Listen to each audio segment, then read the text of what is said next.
smiling faces. You see young people. I think that most of the people are very, very happy. The networking is great. It's terrific meeting other people who are involved in so many interesting projects around the world. It's inspiring.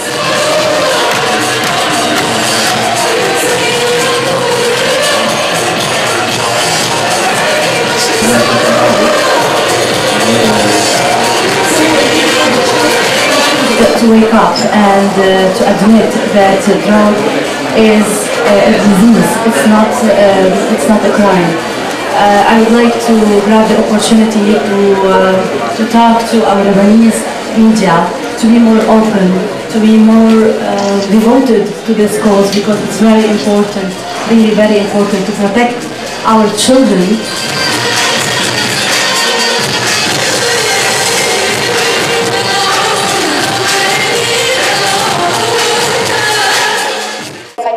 Поблагодарить руководство Международной ассоциации снижения вреда и руководство Международной сети людей, употребляющих наркотики.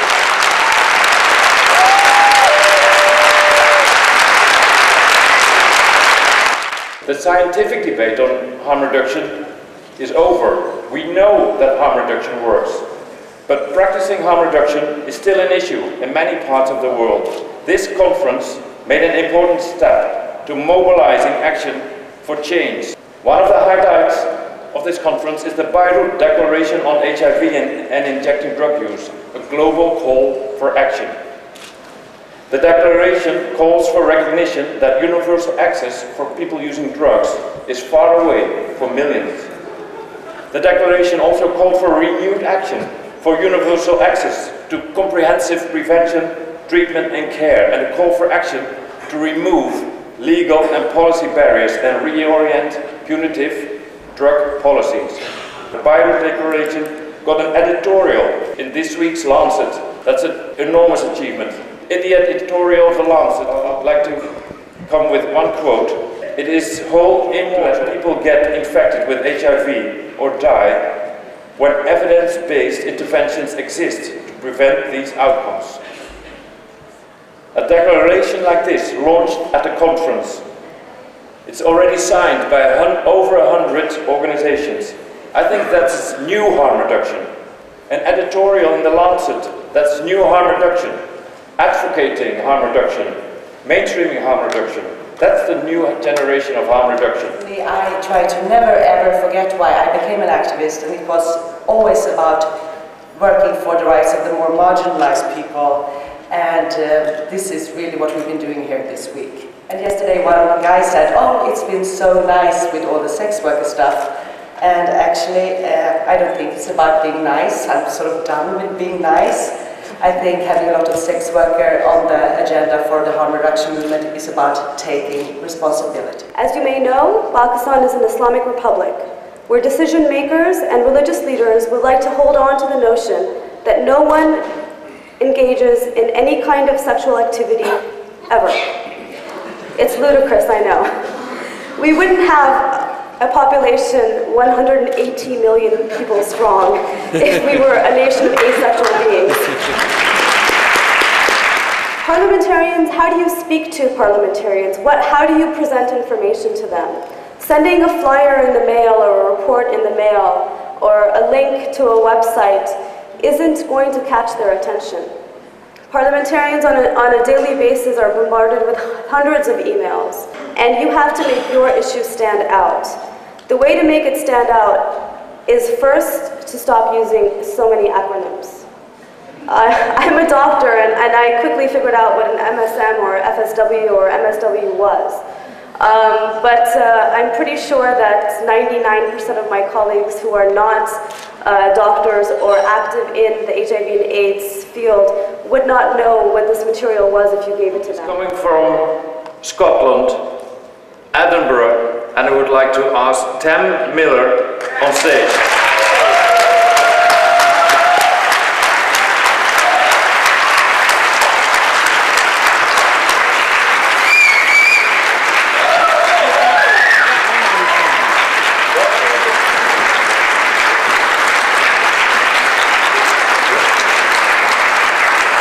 I'd like to thank the Irkut family, because that's what we are like. We are like a family. We bicker and argue with each other on the list. But if any outsider attacks us or attacks drug users from any part of the world, we unite and challenge. I've never been awarded anything in my life. 20 odd years ago, in the mid-80s, I was awarded the Scottish Amateur Football Player of the Year award. But if you let me finish, it was taken off me because I gave a positive heroin sample. And then I said to them, heroin doesn't enhance my performance, but they still took it off me. So I hope you don't take the Travis and Carol Jenkins if I give a negative sample today. Thank you. Shukra. The media coverage, as people may be aware, has been extremely extensive and has helped to highlight the important role that film can play as a tool of harm reduction. So, this year we had over 80 films, 35 of them were shown, but there can only be one winner, and with the support of MTV Beirut, I would like to announce that I'm Dangerous in Love by Michelle Negroponte is the winner. It's chaos. It involves crime, it involves elements of death, you know, physical danger. I fucking love it. And I will continue, so it's this element of chaos that's always been in my life. Things are going good, I want to mix it up.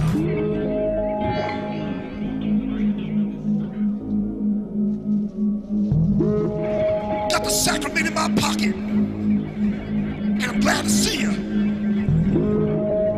Got the sacrament in my pocket, and I'm with you right here. His skin's blue-black, and his tongue's beet red. He says, these ain't visions, these is my friends. I'm here picking up this year's Film Festival Award on Dimitri Mabengo Marganis and Michelle Negroponte, because Mabengo was prevented from being with us by the short-sighted and oppressive actions of the US Drug Enforcement Agency, who seized Dimitri's passport after he was arrested while running a healing ceremony to support people who detoxing using iboga. Some time ago, Mabengo had a vision of the three teacher plants, iboga, ayahuasca, and peyote, walking hand in hand together. As such, Dimitri felt it was appropriate for a student of the Latin American traditions of ayahuasca and peyote to stand in for him on this prestigious occasion. These traditions date back to the prehistory, with learning being held and passed on from generation to generation. A chain of learning and tradition that is so often fractured by prohibition with other illicit drugs. All of you spoke out loudly and clearly this week with three common messages. Harm reduction works, harm reduction saves lives, and that the human rights violations committed in the name of drug control or the control of sex work must end, along with the criminalization frameworks that drive these abuses. But breaking out of silence is not enough, because the counterpoint to silence equals death is that action equals life. And action is so clearly needed at this point in our history. On Sunday, we launched our first ever conference declaration, calling upon the international community to act to address injecting-driven HIV. And I encourage all of you to sign on to this declaration in the days and weeks ahead as we move towards the UN high-level meeting on HIV in June, because the issues it addresses are so critical. As you all know, less than 10% of people who inject drugs around the world have any access to HIV prevention services of any kind. Last year, our organization produced a report which estimated that only about 3 cents per injector per day were being spent on HIV-related harm reduction in low and middle-income countries. We all have a responsibility to help close this gap. And this year, there was a few issues, shall we say, in the region that could potentially have caused some problems for people actually coming to the conference. But in the midst of all of that seismic political change in the region, and all the reasons why people shouldn't come here, it's very, very encouraging that over 800 harm reductionists just say, we don't care. We're going, we're going to do it, and you have.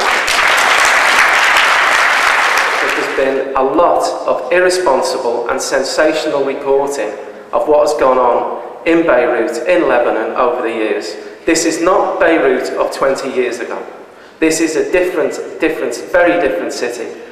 And I hope that they may take a message from this conference here, that Beirut is safe, it's vibrant, it's friendly, it's open-minded, and most definitely open for business. Safe journey, and let's see you all next year in Adelaide.